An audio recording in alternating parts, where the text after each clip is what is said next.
कधी तुम्ही विचार केला आहे का, काही लोक आपल्या आयुष्यात का येतात? प्रेम म्हणून, मैत्री म्हणून किंवा फक्त एक ओळख म्हणून?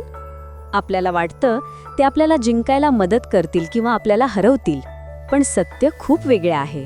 काही लोक आयुष्यात आपली जीत हार ठरवायला येत नाहीत. ते आपल्या यशाचं कारण बनण्यासाठी येत नाहीत आणि अपयशाचं कारणही बनत नाहीत. ते येतात फक्त एक गोष्ट शिकवायला: चालत राहा, थांबू नका.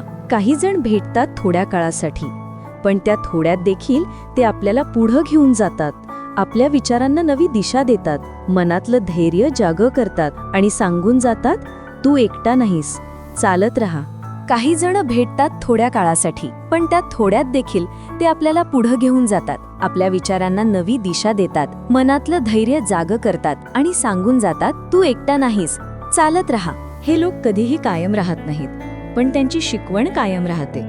ते तुमच्या आयुष्याला जिंकणं किंवा हारणं शिकवत नाहीत. ते तुम्हाला आयुष्य पुढं न्यायला शिकवतात, स्वतःकडे परत वळायला शिकवतात, तुटलेल्या मनातूनही उभं राहायला शिकवतात, आणि हेच त्यांचं खरं काम असतं. कधी कधी आपण एखाद्या माणसाला हरवून बसतो, पण त्याने दिलेला धडा जिंकतो. माणूस जातो, शिकवण राहते, आणि त्या शिकवणीवर चालत चालत आपण आयुष्य पार करतो. काही लोक नशिबात टिकण्यासाठी येत नाहीत, ते येतात फक्त आपलं धैर्य जागं करण्यासाठी, आपली वाट उजळण्यासाठी आणि आपल्याला पुढं नेण्यासाठी. हे होतं आजचं विचारविश्व. लोक बदलतात, पण त्यांची शिकवण कायम राहते. लवकरच भेटूया पुढच्या भागात आणखी एका मनाला स्पर्श करणाऱ्या गोष्टीसह. द सोशल बफर चॅनलला सबस्क्राईब करायला विसरू नका. धन्यवाद.